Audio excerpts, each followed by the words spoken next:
युद्धोत्तर महाभारत शांति पर्व अध्याय 104 कालकवृक्षीय मुनि के द्वारा गए हुए राज्य की प्राप्ति के लिए विभिन्न उपायों का वर्णन। मुनि ने कहा, राजकुमार, यदि तुम अपने में कुछ पुरुषार्थ देखते हो तो मैं तुम्हें राज्य की प्राप्ति के लिए एक नीति बता रहा हूं। यदि तुम उसे कार्य रूप में परिणत कर सको, उसके अनुसार ही सारा कार्य करो तो मैं उस नीति का यथार्थ रूप से वर्णन करता हूं। तुम वह सब पूर्ण रूप से सुनो। यदि तुम मेरी बताई हुई नीति के अनुसार कार्य करोगे तो तुम्हें पुनः महान वैभव, राज्य की मंत्रणा और विशाल संपत्ति की प्राप्ति होगी। राजन, यदि मेरी यह बात तुम्हें रुचती हो तो फिर से कहो, क्या मैं तुमसे इस विषय का वर्णन करूं? राजा ने कहा, प्रभो, आप अवश्य उस नीति का वर्णन करें। मैं आपकी शरण में आया हूं। आपके साथ जो समागम प्राप्त हुआ है यह आज व्यर्थ न हो। मुनि ने कहा, राजन, तुम दंभ, काम, क्रोध, हर्ष और भय को त्याग कर हाथ जोड़, मस्तक झुकाकर शत्रुओं की भी सेवा करो। तुम पवित्र व्यवहार और उत्तम कर्म द्वारा अपने प्रति विदेहराज का विश्वास उत्पन्न करो। विदेहराज सत्य प्रतिज्ञ हैं, अतः वे तुम्हें अवश्य धन प्रदान करेंगे। यदि ऐसा हुआ तो तुम समस्त प्राणियों के लिए विश्वासपात्र तथा राजा की दाहिनी बाह हो जाओगे। फिर तो तुम्हें बहुत से शुद्ध हृदय वाले, दुर्व्यसनों से रहित तथा उत्साही सहायक मिल जाएंगे। जो मनुष्य शास्त्र के अनुकूल आचरण करता हुआ अपने मन और इंद्रियों को वश में रखता है, वह अपना तो उद्धार करता ही है, प्रजा को भी प्रसन्न कर लेता है। राजा जनक बड़े धीर और श्री संपन्न हैं। जब वे तुम्हारा सत्कार करेंगे, तब सभी लोगों के विश्वास पात्र होकर तुम अत्यंत गौरवान्वित हो जाओगे। उस अवस्था में तुम मित्रों की सेना इकट्ठी करके अच्छे मंत्रियों के साथ सलाह लेकर अंतरंग व्यक्तियों द्वारा शत्रुदल में फूट डलवाकर शत्रु के सहयोग से ही शत्रु का विध्वंस कर डालना, अथवा दूसरों से मेल करके उन्हीं के द्वारा शत्रु के बल का भी नाश कराओ। राजकुमार, जो शुभ पदार्थ अलभ्य हैं, उनमें तथा स्त्री, ओढ़ने बिछाने के सुंदर वस्त्र, अच्छे अच्छे पलंग, आसन, वाहन, बहुमूल्य गृह, तरह तरह के रस, गंध और फल, इन्हीं वस्तुओं में शत्रु को आसक्त करो। भांति भांति के पक्षियों और विभिन्न जाति के पशुओं के पालन की भी आसक्ति शत्रु के मन में पैदा करो, जिससे यह शत्रु धीरे धीरे धनहीन होकर स्वतः नष्ट हो जाए। यदि ऐसा करते समय कभी शत्रु को उस व्यसन की ओर जाने से रोकने या मना करने की आवश्यकता पड़े तो वह भी करना चाहिए, अथवा वह उपेक्षा के योग्य हो तो उपेक्षा ही कर देनी चाहिए। किंतु उत्तम नीति का फल चाहने वाले राजा को चाहिए कि वह किसी भी दशा में शत्रु पर अपना गुप्त मनोभाव प्रकट न होने दे। तुम बुद्धिमानों के विश्वासभाजन बनकर अपने महाशत्रु के राज्य में सानंद विचरण करो और कुत्ते, हिरन तथा कौओं की तरह चौकन्ने रहकर निरर्थक बर्तावों द्वारा विदेहराज के प्रति मित्र धर्म का पालन करो। शत्रु को इतने बड़े बड़े कार्य करने की प्रेरणा दो जिनका पूरा होना अत्यंत कठिन हो, और बलवान राजाओं के साथ शत्रु का ऐसा विरोध करा दो जो किसी विशाल नदी के समान अत्यंत दुस्तर हो। बड़े बड़े बगीचे लगवाकर, बहुमूल्य पलंग बिछौने तथा भोगविलास के अन्य साधनों में खर्च कराकर उसका सारा खजाना खाली करा दो। तुम मिथिला के प्रसिद्ध ब्राह्मणों की प्रशंसा करके उनके द्वारा विदेहराज को बड़े बड़े यज्ञ और दान करने का उपदेश दिलाओ। नित्य ही वे ब्राह्मण तुम्हारा उपकार करेंगे और विदेहराज को भेड़ियों के समान नोच खाएंगे। इसमें संदेह नहीं कि पुण्यशील मानव परम गति को प्राप्त होता है। उसे स्वर्गलोक में परम पवित्र स्थान की प्राप्ति होती है। कोसलराज, धर्म अथवा अधर्म या उन दोनों में ही प्रवृत्त रहने वाले राजा का कोष निश्चय ही खाली हो जाता है। खजाना खाली होते ही राजा अपने शत्रुओं के वश में आ जाता है। शत्रु के राज्य में जो फलमूल और खेती आदि हो, उसे गुप्त रूप से नष्ट करा दे। इससे उसके शत्रु प्रसन्न होते हैं। यह कार्य किसी मनुष्य का किया हुआ न बतावे, दैवी घटना कहकर इसका वर्णन करे। इसमें संदेह नहीं कि दैव का मारा हुआ मनुष्य शीघ्र ही नष्ट हो जाता है। हो सके तो शत्रु को विश्वजित नामक यज्ञ में लगा दो और उसके द्वारा दक्षिणा रूप में सर्वस्व दान कराकर उसे निर्धन बना दो। इससे तुम्हारा मनोरथ सिद्ध होगा। तदंतर तुम्हें कष्ट पाते हुए किसी श्रेष्ठ पुरुष की दुर्वस्था का और किसी योग धर्म के ज्ञाता पुण्यात्मा पुरुष की महिमा का राजा के सामने वर्णन करना चाहिए, जिससे शत्रु राजा अपने राज्य को त्याग देने की इच्छा करने लगे। यदि कदाचित वह प्रकृतिस्थ ही रह जाए, उसके ऊपर वैराग्य का प्रभाव न पड़े, तब अपने नियुक्त किए हुए पुरुषों द्वारा सर्वशत्रु विनाशक सिद्ध औषध के प्रयोग से शत्रु के हाथी घोड़े और मनुष्यों को मरवा डालना चाहिए। राजकुमार, अपने मन को वश में रखने वाला पुरुष यदि धर्म विरुद्ध आचरण करना सह सके तो ये तथा और भी बहुत से भली भांति सोचे हुए कपटपूर्ण प्रयोग हैं जो उसके द्वारा किए जा सकते हैं। इति श्रीमहाभारते शांतिपर्वणि राजधर्मानुशासन पर्वणि कालकवृक्षीय पंचाधिकशतमोध्याय अध्याय 105। कालकवृक्षीय मुनि का विदेहराज तथा कोसलराज कुमार में मेल कराना और विदेहराज का कोसलराज को अपना जामाता बना लेना। राजा ने कहा, ब्राह्मण, मैं कपट और दंभ का आश्रय लेकर जीवित नहीं रहना चाहता। अधर्म के सहयोग से मुझे बहुत बड़ी संपत्ति मिलती हो तो भी मैं उसकी इच्छा नहीं करता। भगवान, मैंने तो पहले से ही इन सब दुर्गुणों का परित्याग कर दिया है, जिससे किसी का मुझ पर संदेह न हो और सबका संपूर्ण रूप से हित हो। मैं दया धर्म का आश्रय लेकर ही इस जगत में जीना चाहता हूं। मुझसे यह अधर्माचरण कदापि नहीं हो सकता और ऐसा उपदेश देना आपको भी शोभा नहीं देता। मुनि ने कहा, राजकुमार, तुम जैसा कहते हो वैसे ही गुणों से संपन्न भी हो। तुम धार्मिक स्वभाव से युक्त हो और अपनी बुद्धि के द्वारा बहुत कुछ देखने तथा समझने की शक्ति रखते हो। मैं तुम्हारे और राजा जनक दोनों के ही हित के लिए अब स्वयं ही प्रयत्न करूंगा और तुम दोनों में ऐसा घनिष्ठ संबंध स्थापित करा दूंगा जो अमिट और चिरस्थायी हो। तुम्हारा जन्म उच्च कुल में हुआ है। तुम दयालु, अनेक शास्त्रों के ज्ञाता तथा राज्य संचालन की कला में कुशल हो। तुम्हारे जैसे योग्य पुरुष को कौन अपना मंत्री नहीं बनाएगा। राजकुमार, तुम्हें राज्य से भ्रष्ट कर दिया गया है। तुम बड़ी भारी विपत्ति में पड़ गए हो, तथापि तुमने क्रूरता को नहीं अपनाया। तुम दयायुक्त बर्ताव से ही जीवन बिताना चाहते हो। तात, सत्य प्रतिज्ञ विदेहराज जनक जब मेरे आश्रम पर पधारेंगे, उस समय मैं उन्हें जो भी आज्ञा दूंगा उसे वे निसंदेह पूर्ण करेंगे। तदंतर मुनि ने विदेहराज जनक को बुलाकर उनसे इस प्रकार कहा, राजन, यह राजकुमार राजवंश में उत्पन्न हुआ है। इसकी आंतरिक बातों को भी मैं जानता हूं। इसका हृदय दर्पण के समान शुद्ध और शरतकाल के चंद्रमा की भांति उज्ज्वल है। मैंने इसकी सब प्रकार से परीक्षा कर ली है। इसमें मैं कोई पाप या दोष नहीं देख रहा हूं। अतः इसके साथ अवश्य ही तुम्हारी संधि हो जानी चाहिए। तुम जैसा मुझ पर विश्वास करते हो वैसा ही इस पर भी करो। कोई भी राज्य बिना मंत्री के 3 दिन भी नहीं चलाया जा सकता। मंत्री वही हो सकता है जो शूरवीर अथवा बुद्धिमान हो। शौर्य और बुद्धि से ही लोक और परलोक दोनों का सुधार होता है। राजन, उभयलोक की सिद्धि ही राज्य का प्रयोजन है। इसे अच्छी तरह देखो और समझो। जगत में धर्मात्मा राजाओं के लिए अच्छे मंत्री के समान दूसरी कोई गति नहीं है। यह राजकुमार महामना है। इसने सत्पुरुषों के मार्ग का आश्रय लिया है। यदि तुमने धर्म को सामने रखकर इसे सम्मान पूर्वक अपनाया तो तुमसे सेवित होकर यह तुम्हारे शत्रुओं के भारी से भारी समुदायों को काबू में कर सकता है। यदि यह अपने बाप दादों के राज्य के लिए युद्ध में तुम्हें जीतने की इच्छा रखकर तुम्हारे साथ संग्राम छेड़ दे तो क्षत्रिय के लिए यह स्वधर्म का पालन ही होगा। उस समय तुम भी विजयाभिलाषी राजा के व्रत में स्थित हो इसके साथ युद्ध करोगे ही। अतः मेरी आज्ञा मानकर इसके हितसाधन में तत्पर हो जाओ और युद्ध किए बिना ही इसे वश में कर लो। अनुचित लोभ का परित्याग करके तुम धर्म पर ही दृष्टि रखो। कामना अथवा द्रोह से भी अपने धर्म का परित्याग न करो।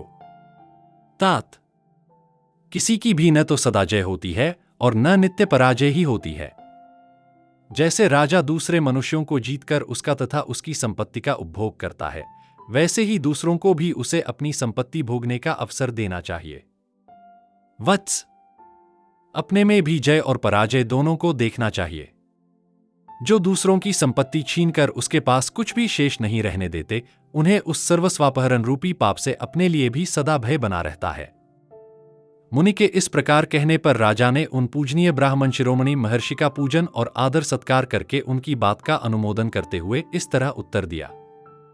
कोई महाबुद्धिमान जैसी बात कह सकता है, कोई महाविद्वान जैसी वाणी बोल सकता है तथा दूसरों का कल्याण चाहने वाला महापुरुष जैसा उपदेश दे सकता है, वैसी ही बात आपने कही है। यह हम दोनों के लिए ही शिरोधार्य करने योग्य है। भगवान, आपने मेरे लिए जो जो आदेश दिया है उसका मैं उसी रूप में पालन करूंगा। यह मेरे लिए परम कल्याण की बात है। इसके संबंध में मुझे दूसरा कोई विचार नहीं करना है। नृपश्रेष्ठ। तदंतर मिथिलानरेश ने कोसल राजकुमार को अपने निकट बुलाकर कहा, मैंने धर्म और नीति का सहारा लेकर संपूर्ण जगत पर विजय पाई है, परंतु आज तुमने अपने गुणों से मुझे भी जीत लिया। अतः तुम अपनी अवज्ञा न करके एक विजयी वीर के समान बर्ताव करो। मैं तुम्हारी बुद्धि का अनादर नहीं करता, तुम्हारे पुरुषार्थ की अवहेलना नहीं करता और विजयी हूं यह सोचकर तुम्हारा तिरस्कार भी नहीं करता। अतः तुम विजयी वीर के समान बर्ताव करो। राजन, तुम मेरे द्वारा भली भांति सम्मानित होकर मेरे घर पधारो। इतना कहकर वे दोनों परस्पर विश्वस्त हो उन ब्रह्मर्षि की पूजा करके घर की ओर चल दिए। विदेहराज ने कौशल राजकुमार को आदरपूर्वक अपने महल के भीतर ले जाकर अपने उस पूजनीय अतिथि का पाद्य, अर्घ्य, आचमनीय तथा मधुपर्क के द्वारा पूजन, तत्पश्चात उनके साथ अपनी पुत्री का विवाह कर दिया और दहेज में नाना प्रकार के रत्न भेंट किए। यही राजाओं का परम धर्म है। जय और पराजय तो अनित्य है। इस प्रकार श्री महाभारत शांति पर्व के अंतर्गत राजगणतंत्र राज्य का वर्णन और उसकी नीति धर्मानुशासन पर्व में कालक वृक्षीय मुनि का उपदेश विषयक 106 अध्याय पूरा हा। युधिष्ठिर ने कहा, परंतप भरत नंदन, आपने ब्राह्मण, क्षत्रिय, वैश्य और शूद्रों के धर्ममय आचार, धन, जीविका के उपाय तथा धर्म आदि के फल बताए हैं। राजाओं के धन, कोष, कोष संग्रह, शत्रु विजय, मंत्री के गुण और व्यवहार, प्रजावर्ग की उन्नति, संधि विग्रह आदि 6 गुणों के प्रयोग, सेना के बर्ताव, दुष्टों की पहचान, सत्पुरुषों के लक्षण, जो अपने समान, अपने से हीन तथा अपने से उत्कृष्ट हैं, उन सब लोगों के यथावत लक्षण, मध्यम वर्ग को संतुष्ट रखने के लिए उन्नतिशील राजा को कैसे रहना चाहिए, इसका निर्देश, दुर्बल पुरुष को अपनाने और उसके लिए जीविका की व्यवस्था करने की आवश्यकता, इन सब विषयों का आपने देशाचार और शास्त्र के अनुसार संक्षेप से धर्म के अनुकूल प्रतिपादन किया है। बुद्धिमानों में श्रेष्ठ पितामह, आपने विजयाभिलाषी राजा के बर्ताव का भी वर्णन कर दिया है। अब मैं गणतंत्र राज्यों का बर्ताव एवं वृतांत सुनना चाहता हूं। भारत। गणतंत्र राज्यों की जनता जिस प्रकार अपनी उन्नति करती है, जिस प्रकार आपस में मतभेद या फूट नहीं होने देती, जिस तरह शत्रुओं पर विजय पाना चाहती है और जिस उपाय से उसे सुहृदों की प्राप्ति होती है, ये सारी बातें सुनने के लिए मेरी बड़ी इच्छा है। मैं देखता हूं, संघबद्ध राज्यों के विनाश का मूल कारण है आपस की फूट। मेरा विश्वास है कि बहुत से मनुष्यों के जो समुदाय हैं, उनके लिए किसी गुप्त मंत्रणा या विचार को छिपाए रखना बहुत ही कठिन है। परंतु राजन, इन सारी बातों को मैं पूर्ण रूप से सुनना चाहता हूं। किस प्रकार वे संघ या गण आपस में फूटते नहीं हैं, यह मुझे बताइए। भीष्म जी ने कहा, भरत श्रेष्ठ, नरेश्वर, गणों में, कुलों में तथा राजाओं में वैर की आग प्रज्वलित करने वाले ये 2 ही दोष हैं, लोभ और अमर्ष। पहले एक मनुष्य लोभ का वर्ण करता है, लोभवश दूसरे का धन लेना चाहता है, तदंतर दूसरे के मन में अमर्ष पैदा होता है, फिर वे दोनों लोभ और अमर्ष से प्रभावित हुए व्यक्ति समुदाय, धन और जन की बड़ी भारी हानि उठाकर एक दूसरे के विनाशक बन जाते हैं। वे भेद लेने के लिए गुप्तचरों को भेजते हैं, गुप्त मंत्रणाएं करते तथा सेना एकत्र करने में लग जाते हैं, साम, दान और भेद नीति के प्रयोग करते हैं तथा जनसंहार, अपार धनराशि के व्यय एवं अनेक प्रकार के भय उपस्थित करने वाले विविध उपायों द्वारा एक दूसरे को दुर्बल कर देते हैं। संघबद्ध होकर जीवन निर्वाह करने वाले गणराज्य के सैनिकों को भी यदि समय पर भोजन और वेतन न मिले तो भी वे फूट जाते हैं। फूट जाने पर सबके मन एक दूसरे के विपरीत हो जाते हैं और वे सबके सब भय के कारण शत्रुओं के अधीन हो जाते हैं। आपस में फूट होने से ही संघ या गणराज्य नष्ट हुए हैं। फूट होने पर शत्रु उन्हें अनायास ही जीत लेते हैं। अतः गणों को चाहिए कि वे सदा संघबद्ध एकमत होकर ही विजय के लिए प्रयत्न करें। जो सामूहिक बल और पुरुषार्थ से संपन्न है, उन्हें अनायास ही सब प्रकार के अभीष्ट पदार्थों की प्राप्ति हो जाती है। संघबद्ध होकर जीवन निर्वाह करने वाले लोगों के साथ संघ से बाहर के लोग भी मैत्री स्थापित करते हैं। ज्ञानवृद्ध पुरुष गणराज्य के नागरिकों की प्रशंसा करते हैं। संघबद्ध लोगों के मन में आपस में एक दूसरे को ठगने की दुर्भावना नहीं होती। वे सभी एक दूसरे की सेवा करते हुए सुखपूर्वक उन्नति करते हैं। गणराज्य के श्रेष्ठ नागरिक शास्त्र के अनुसार धर्मानुकूल व्यवहारों की स्थापना करते हैं। वे यथोचित दृष्टि से सबको देखते हुए उन्नति की दिशा में आगे बढ़ते जाते हैं। गणराज्य के श्रेष्ठ पुरुष पुत्रों और भाइयों को भी यदि वे कुमार्ग पर चलें तो दंड देते हैं। सदा उन्हें उत्तम शिक्षा प्रदान करते हैं और शिक्षित हो जाने पर उन सबको बड़े आदर से अपनाते हैं। इसलिए वे विशेष उन्नति करते हैं। महाबाहु युधिष्ठिर, गणराज्य के नागरिक गुप्तचर या दूत का काम करने, राज्य के हित के लिए गुप्त मंत्रणा करने, विधान बनाने तथा राज्य के लिए कोष संग्रह करने आदि के लिए सदा उद्यत रहते हैं, इसीलिए सब ओर से उनकी उन्नति होती है। नरेश्वर, संघराज्य के सदस्य सदा बुद्धिमान, शूरवीर, महान उत्साही और सभी कार्यों में दृढ़ पुरुषार्थ का परिचय देने वाले लोगों का सदा सम्मान करते हुए राज्य की उन्नति के लिए उद्योगशील बने रहते हैं। इसीलिए वे शीघ्र आगे बढ़ जाते हैं। गणराज्य के सभी नागरिक धनवान, शूरवीर, अस्त्र शस्त्रों के ज्ञाता तथा शास्त्रों के पारंगत विद्वान होते हैं। वे कठिन विपत्ति में पड़कर मोहित हुए लोगों का उद्धार करते रहते हैं। भरत श्रेष्ठ, संघराज्य के लोगों में यदि क्रोध, भेद, फूट, भय, दंड प्रहार, दूसरों को दुर्बल बनाने, बंधन में डालने या मार डालने की प्रवृत्ति पैदा हो जाए तो वह उन्हें तत्काल शत्रुओं के वश में डाल देती है। राजन, इसलिए तुम्हें गणराज्य के जो प्रधान अधिकारी हैं, उन सबका सम्मान करना चाहिए, क्योंकि लोकयात्रा का महान भार उनके ऊपर अवलंबित है। शत्रुसूदन, भारत, गण या संघ के सभी लोग गुप्त मंत्रणा सुनने के अधिकारी नहीं हैं। मंत्रणा को गुप्त रखने तथा गुप्तचरों की नियुक्ति का कार्य प्रधान व्यक्तियों के ही अधीन होता है। मुख्य व्यक्तियों को परस्पर मिलकर समस्त गणराज्य के हित का साधन करना चाहिए, अन्यथा यदि संघ में फूट होकर पृथक कई दलों का विस्तार हो जाए तो उसके सभी कार्य बिगड़ जाते और बहुत से अनर्थ पैदा हो जाते हैं।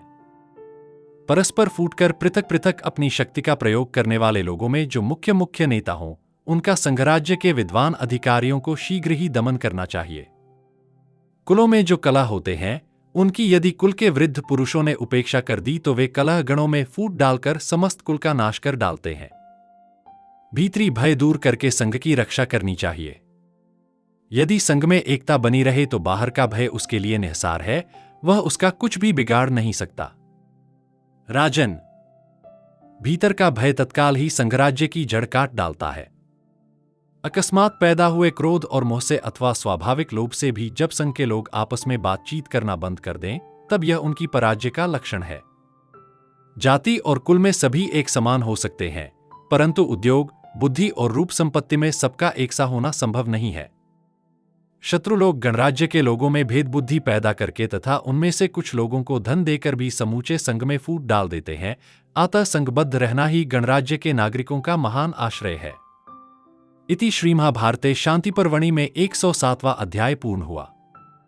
माता पिता तथा गुरु की सेवा का महत्व। युधिष्ठिर ने पूछा, भारत, धर्म का यह मार्ग बहुत बड़ा है तथा इसकी बहुत सी शाखाएं हैं। इन धर्मों में से किसको आप विशेष रूप से आचरण में लाने योग्य समझते हैं? सब धर्मों में कौन सा कार्य आपको श्रेष्ठ जान पड़ता है, जिसका अनुष्ठान करके मैं इहलोक और परलोक में भी परम धर्म का फल प्राप्त कर सकूं? भीष्म जी ने कहा, राजन, मुझे तो माता पिता तथा गुरुजनों की पूजा ही अधिक महत्व की वस्तु जान पड़ती है। इस लोक में इस पुण्य कार्य में संलग्न होकर मनुष्य महान यश और श्रेष्ठ लोक पाता है। तात युधिष्ठिर, भली भांति पूजित हुए वे माता पिता और गुरुजन जिस काम के लिए आज्ञा दें, वह धर्म के अनुकूल हो या विरुद्ध, उसका पालन करना ही चाहिए। जो उनकी आज्ञा पालन में संलग्न है, उसके लिए दूसरे किसी धर्म के आचरण की आवश्यकता नहीं है। जिस कार्य के लिए वे आज्ञा दें, वही धर्म है, ऐसा धर्मात्माओं का निश्चय है। ये माता पिता और गुरुजन ही तीनों लोक हैं, यही तीनों आश्रम हैं, यही तीनों वेद हैं तथा यही तीनों अग्नियां हैं। पिता गार्हपत्य अग्नि है, माता दक्षिणाग्नि मानी गई है और गुरु आहवनीय अग्नि का स्वरूप है। लौकिक अग्नियों से माता पिता आदि त्रिविध अग्नियों का गौरव अधिक है। यदि तुम इन तीनों की सेवा में कोई भूल नहीं करोगे तो तीनों लोकों को जीत लोगे। पिता की सेवा से इस लोक को, माता की सेवा से परलोक को तथा नियमपूर्वक गुरु की सेवा से ब्रह्मलोक को भी लांघ जाओगे। भरत नंदन, इसलिए तुम त्रिविध लोक स्वरूप इन तीनों के प्रति उत्तम बर्ताव करो, तुम्हारा कल्याण हो। ऐसा करने से तुम्हें यश और महान फल देने वाले धर्म की प्राप्ति होगी। इन तीनों की आज्ञा का कभी उल्लंघन न करे, इनको भोजन कराने के पहले स्वयं भोजन न करे, इन पर कोई दोषारोपण न करे और सदा इनकी सेवा में संलग्न रहे। यही सबसे उत्तम पुण्य कर्म है। नृपश्रेष्ठ, इनकी सेवा से तुम कीर्ति, पवित्र यश और उत्तमलोक सब कुछ प्राप्त कर लोगे। जिसने इन तीनों का आदर कर लिया, उसके द्वारा संपूर्ण लोकों का आदर हो गया, और जिसने इनका अनादर कर दिया, उसके संपूर्ण शुभ कर्म निष्फल हो जाते हैं। शत्रुओं को संताप देने वाले नरेश, जिसने इन तीनों गुरुजनों का सदा अपमान ही किया है, उसके लिए न तो यह लोक सुखद है और न परलोक। न इस लोक में और न परलोक में ही उसका यश प्रकाशित होता है। परलोक में जो अन्य कल्याणमय सुख की प्राप्ति बताई गई है, वह भी उसे सुलभ नहीं होती है। मैं तो सारा शुभ कर्म करके इन तीनों गुरुजनों को ही समर्पित कर देता था। इससे मेरे उन सभी शुभ कर्मों का पुण्य 100 गुना और 1000 गुना बढ़ गया है। युधिष्ठिर, इसी से तीनों लोक मेरी दृष्टि के सामने प्रकाशित हो रहे हैं। आचार्य सदा 10 श्रोत्रियों से बढ़कर है। उपाध्याय, विद्यागुरु 10 आचार्यों से अधिक महत्व रखता है। पिता 10 उपाध्यायों से बढ़कर है और माता का महत्व 10 पिताओं से भी अधिक है। वह अकेली ही अपने गौरव के द्वारा सारी पृथ्वी को भी तिरस्कृत कर देती है। अतः माता के समान दूसरा कोई गुरु नहीं है। परंतु मेरा विश्वास यह है कि गुरु का पद पिता और माता से भी बढ़कर है, क्योंकि माता पिता तो केवल इस शरीर को जन्म देने के ही उपयोग में आते हैं। भारत, पिता और माता केवल शरीर को ही जन्म देते हैं, परंतु आचार्य का उपदेश प्राप्त करके जो द्वितीय जन्म उपलब्ध होता है, वह दिव्य है, अजरमर है। पिता माता यदि कोई अपराध करें तो भी वे सदा अवध्य ही हैं, क्योंकि पुत्र या शिष्य पिता माता और गुरु का अपराध करके भी उनकी दृष्टि में दूषित नहीं होते हैं। वे गुरुजन पुत्र या शिष्य पर स्नेहवश दोषारोपण नहीं करते, बल्कि सदा उसे धर्म के मार्ग पर ही ले जाने का प्रयत्न करते हैं। ऐसे पिता माता आदि गुरुजनों का महत्व महर्षियों सहित देवता ही जानते हैं। जो सत्य कर्म के द्वारा यथार्थ उपदेश के द्वारा पुत्र या शिष्य को कवच की भांति ढक लेता है, सत्य स्वरूप वेद का उपदेश देता और असत्य की रोकथाम करता है, उस गुरु को ही पिता और माता समझे और उसके उपकार को जानकर कभी उससे द्रोह न करे। जो लोग विद्या पढ़कर गुरु का आदर नहीं करते, निकट रहकर मन, वाणी और क्रिया द्वारा गुरु की सेवा नहीं करते, उन्हें गर्भ के बालक की हत्या से भी बढ़कर पाप लगता है। संसार में उनसे बड़ा पापी दूसरा कोई नहीं है। जैसे गुरुओं का कर्तव्य है शिष्य को आत्मोन्नति के पथ पर पहुंचाना, उसी तरह शिष्यों का धर्म है गुरुओं का पूजन करना। अतः जो पुरातन धर्म का फल पाना चाहते हैं, उन्हें चाहिए कि वे गुरुओं की पूजा अर्चा करें और प्रयत्नपूर्वक उन्हें आवश्यक वस्तुएं लाकर दें। मनुष्य जिस कर्म से पिता को प्रसन्न करता है, उसी के द्वारा प्रजापति ब्रह्मा जी भी प्रसन्न होते हैं, तथा जिस बर्ताव से वह माता को प्रसन्न कर लेता है, उसी के द्वारा समूची पृथ्वी की भी पूजा हो जाती है। जिस कर्म से शिष्य उपाध्याय विद्यागुरु को प्रसन्न करता है, उसी के द्वारा परब्रह्म परमात्मा की पूजा संपन्न हो जाती है। अतः गुरु माता पिता से भी अधिक पूजनीय है। गुरुओं के पूजित होने पर पितरों सहित देवता और ऋषि भी प्रसन्न होते हैं, इसलिए गुरु परम पूजनीय है। किसी भी बर्ताव के कारण गुरु अपमान के योग्य नहीं होता।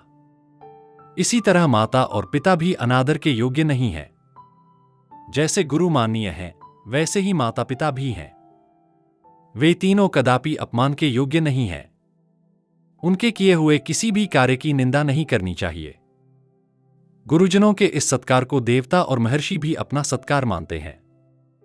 अध्यापक पिता और माता के प्रति जो मनवाणी और क्रिया द्वारा द्रोह करते हैं, उन्हें भ्रूण हत्या से भी महान पाप लगता है। संसार में उससे बढ़कर दूसरा कोई पापाचारी नहीं है। जो पिता माता का औरस पुत्र है और पाल पोस कर बड़ा कर दिया गया है, वह यदि अपने माता पिता का भरण पोषण नहीं करता है तो उसे भ्रूण हत्या से भी बढ़कर पाप लगता है, और जगत में उससे बड़ा पापात्मा दूसरा कोई नहीं है। मित्रद्रोही, कृतघ्न, स्त्री हत्यारे और गुरुघाती, इन चारों के पाप का प्रायश्चित हमारे सुनने में नहीं आया है। ये सारी बातें जो इस जगत में पुरुष के द्वारा पालनीय हैं, यहां विस्तार के साथ बताई गई हैं। यही कल्याणकारी मार्ग है। इससे बढ़कर दूसरा कोई कर्तव्य नहीं है।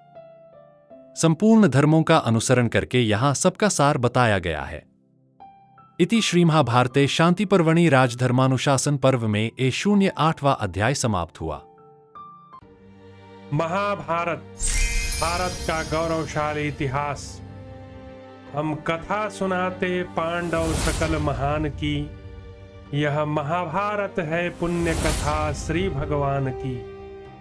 जम्बू दीपे भरतखंडे आर्यावर्ते भारतवर्षे, एक नगरी है विख्यात हस्तिनापुर नाम की। यह जन्मभूमि है पांडव सकल महान की। यह महाभारत है पुण्य कथा श्री भगवान की।